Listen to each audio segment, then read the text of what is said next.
हमारे साथ मंच पर आपके सबसे प्रिय नेता और यहां के मुख्यमंत्री आदरणीय के चंद्रशेखर राव जी, मंच पर उपस्थित दिल्ली के मुख्यमंत्री अरविंद केजरीवाल जी, पंजाब के मुख्यमंत्री श्री भगवत मान जी, सीपीआई के जनरल सेक्रेटरी आदरणीय डी राजा जी और मंच पर उपस्थित सभी बीआरएस पार्टी के सभी वरिष्ठ नेता, यहां पर इस सभा में उपस्थित बीआरएस पार्टी के संगठन के सभी पदाधिकारी, मिनिस्टर्स, सांसद, विधायक, सभी नेता और बड़ी संख्या में, जहां तक मैं देख सकता हूं मुझे लोग ही लोग दिखाई दे रहे हैं, सर दिखाई दे रहे हैं। मैं अगर बाईं तरफ देखता हूं मुझे लोग ही लोग दिखाई दे रहे हैं, सर दिख रहे हैं। दाईं तरफ देखता हूं तो सर दिखाई दे रहे हैं। और मैं जब सामने देखता हूं, जहां तक देख सकता हूं वहां तक मुझे लोग दिखाई दे रहे हैं। मैं इस ऐतिहासिक धरती पर, खम्मम की ऐतिहासिक धरती पर, मैं आदरणीय केसीआर साहब का बहुत बहुत धन्यवाद और आभार प्रकट करता हूं कि यहां पर इतनी बड़ी संख्या में आपने बुला करके पूरे देश को एक संदेश देने का काम किया है। आज सुबह से लगातार हम लोग काम देख रहे हैं। मैं सामने जहां पर बिल्डिंग में हम लोग बैठे थे, ये इंटीग्रेटेड जो ऑफिस बनी है, कॉम्प्लेक्स बना है, एक ये उदाहरण है सरकारों के लिए कि एक जगह कैसे अधिकारी बैठ सकते हैं और जनता को तकलीफ और परेशानी नहीं होगी, एक ही जगह पर समस्या का समाधान हो जाएगा। ये खम्मम वो धरती है जिसने हमेशा इतिहास बनाने का काम किया है। यहां के लोगों ने बड़ी से बड़ी हुकूमत रही होंगी, ताकतें रही होंगी, उनके खिलाफ अपनी आवाज उठाने का काम किया है। यहां के किसान, यहां के नौजवान, अगर किसान कभी इकट्ठे हुए हैं और अपनी आवाज को बुलंद करना पड़ा होगा तो यहां के किसान इकट्ठे होकर के अपनी आवाज बुलंद कर करके उस समय की हुकूमत को हिला के रख दिया। मुझे उम्मीद है कि आने वाले समय में जो हालात हैं देश के, जिन परिस्थितियों से हम लोग गुजर रहे हैं, जहां भारत सरकार और खासकर भारतीय जनता पार्टी, जिसकी सरकार दिल्ली में है, एक एक सरकारें जो चुनी हुई उनको परेशान कर रही है।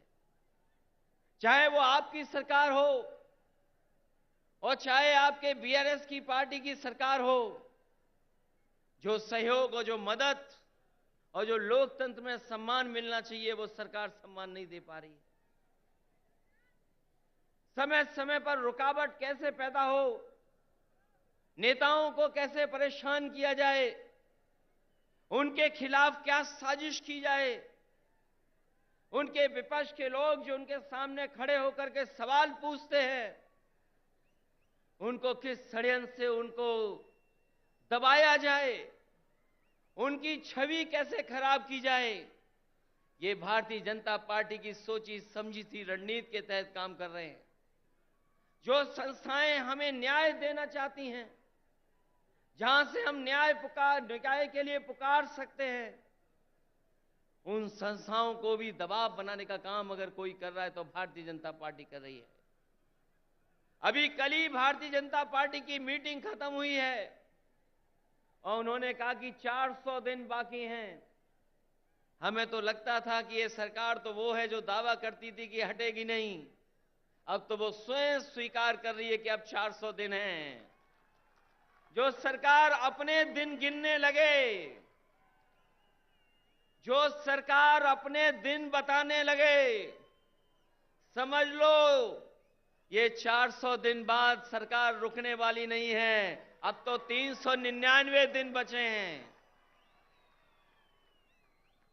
और जैसा कि भारतीय जनता पार्टी का समय समय पर जो बुनियादी मुद्दे हैं कि महंगाई कैसे कम हो, बेरोजगारी कैसे कम हो, हमारे लोग जो भारत छोड़ करके चले जा रहे हैं, कुछ लोग तो अपनी खुशहाली के लिए जा रहे हैं, लेकिन बड़ी संख्या में लाखों लोग ऐसे हैं जो धन दौलत उनके पास है, वो इस देश में रहना नहीं चाहते, क्योंकि ये सरकार उनको रहना नहीं देना चाहती। इनके पास बुनियादी ठोस मुद्दे जो किसान की जरूरत के वो नहीं पूरे कर रहे हैं। आपको सबको याद होगा, यही बीजेपी के लोगों ने कहा कि हम किसानों की आय 2022 तक दोगुनी कर देंगे, किसान की आमदनी दुगनी हो जाएगी। हालांकि 2023 शुरू हो गया है, लेकिन मुझे तो ये लगता है किसान की तकलीफ और परेशानी को देख करके इन भारतीय जनता पार्टी के लोगों का 2022 अभी खत्म नहीं होगा, इनका 22 खत्म नहीं होगा। 23 आ गया, 24 आ जाएगा, लेकिन भारतीय जनता पार्टी ने जो वादा किया था कि 22 तक हम किसानों की आय दोगुनी कर देंगे, वो अभी दोगुनी नहीं हुई है। हमारा किसान तकलीफ और परेशानी में है, उसको वादा तो कर रहे हैं, लेकिन जो बुनियादी उसे मदद मिलनी चाहिए वो मदद नहीं मिल पा रही है। ये हमारा जो नौजवान दिखाई दे रहा है, ये नौकरी और रोजगार की तलाश में अपना भविष्य चौपट कर रहा है। ये सरकार कोई ठोस कदम नहीं उठा पा रही। आपका प्रदेश में तो सरकार है जहां मुख्यमंत्री काम कर रहे हैं, लेकिन हम तो अपने प्रदेश में देखते हैं जहां पर बड़े पैमाने पर बेरोजगारी है। जैसे ही चुनाव आ गया है, इन्होंने तय कर लिया है कि जगह जगह इन्वेस्टमेंट मीट करेंगे और इन्वेस्टमेंट मीट के बहाने लोगों को धोखा देंगे। ये प्रचार के माध्यम से धोखा देना चाहते हैं।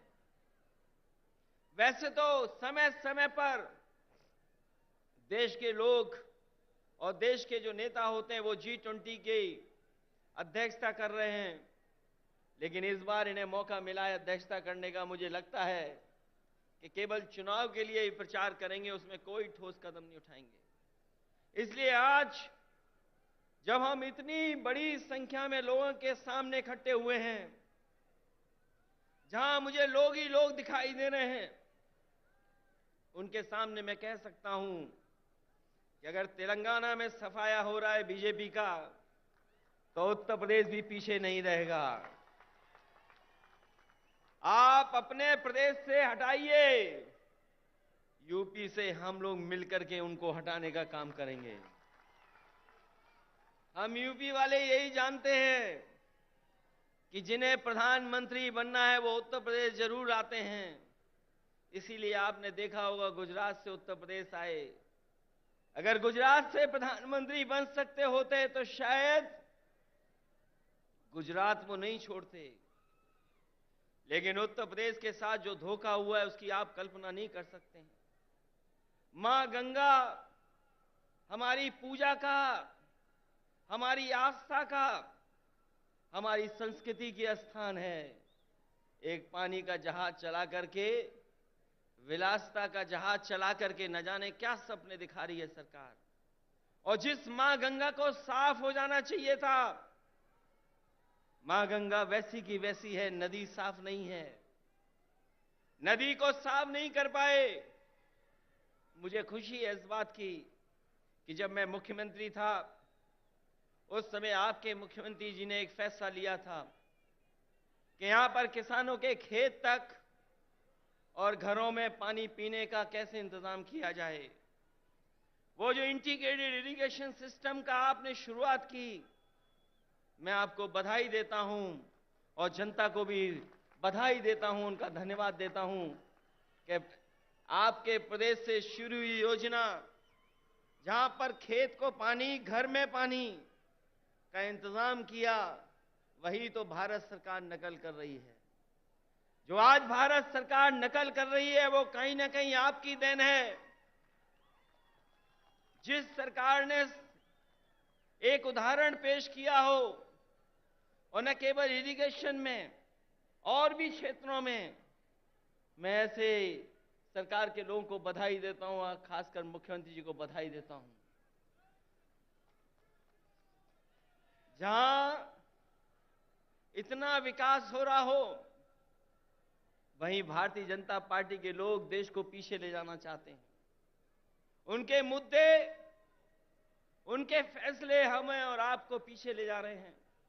इसलिए आज जरूरत है प्रोग्रेसिव नेताओं की, प्रोग्रेसिव सरकारों की।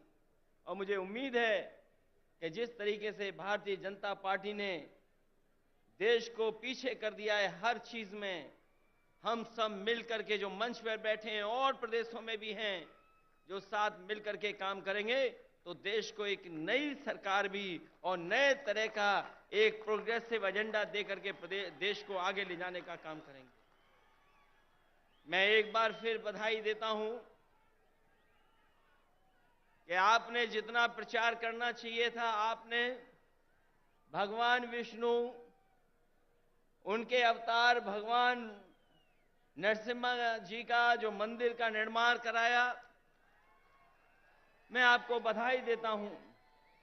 आपने काम ज्यादा किया, प्रचार कम किया। लेकिन कुछ लोग तो ऐसे हैं जो काम कम, प्रचार ज्यादा करते हैं।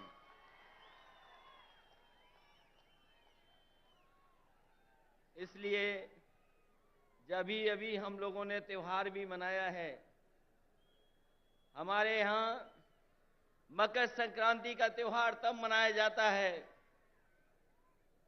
जब सूर्य उत्तरायण हो जाता है।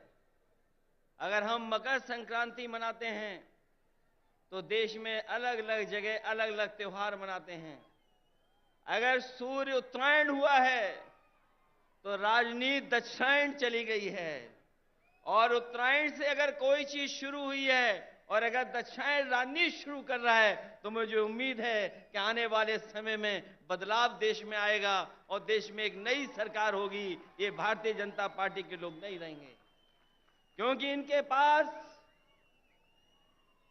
भ्रम और जाल फैलाने के अलावा कोई रास्ता नहीं है। ये समय समय पर भ्रम फैलाते हैं, समय समय पर जाल फेंकते हैं। ये भारतीय जनता पार्टी भ्रम जाल पार्टी है, इससे सावधान रहना। हम लोग तो सावधान कर ही रहे हैं, लेकिन आप लोग भी सावधान करना, जिससे देश में एक नया परिवर्तन आए। मैं इन्हीं शब्दों के साथ आप सबका बहुत बहुत स्वागत करता हूं, बधाई देता हूं। इस ऐतिहासिक धरती पर जो ऐतिहासिक जनसभा हुई है उसके लिए बहुत बहुत बधाई। और यहां पर जितने भी दूसरे दलों के नेता हैं, मैं उन सब का स्वागत करता हूं। और एक बार फिर आपके मुख्यमंत्री केसीआर राव साहब का बहुत बहुत स्वागत और बहुत बहुत धन्यवाद और बहुत बहुत बधाई हम सबको यहां पर इकट्ठा करने के लिए और लाने के लिए। बहुत